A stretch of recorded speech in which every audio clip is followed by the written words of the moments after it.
gatandatu igenekerezo rya 27 ndamukiza umwaka wa 2024 mu gitondo hitezwe ahanini ikirere kirimo izuba n'ibicu bike mu ntara nyinshi z'igihugu cacu uretse intara za Bubanza, Makamba, Rutana na Ruyigi hitezweyo ikirere kirimo ibicu vyinshi.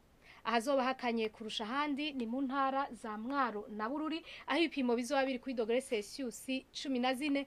Ku muhingamo hitezwe imvura mu ntara zose z'igihugu cacu ahenshi hakazocamwe ibihe vy'izuba. Ahazorangwa ubushuhe kurusha handi ni mu ntara ya Cibitoke aho ibipimo bizoba biri kuri dogere Celsius 29. Ejo mu gitondo izuba rizoseruka igihe cy'isaha 12 n'umunota umwe rirenge igihe cy'isaha 11 n'iminota 59 zo ku mugoroba. Amakuru atekanye ikirere agarukiye ngaha mwateguwe n'ikigo ca Ijebu kijejwe ivy'ibirere na Ndayizende nayabashikirije mwakoze kuyakurikira.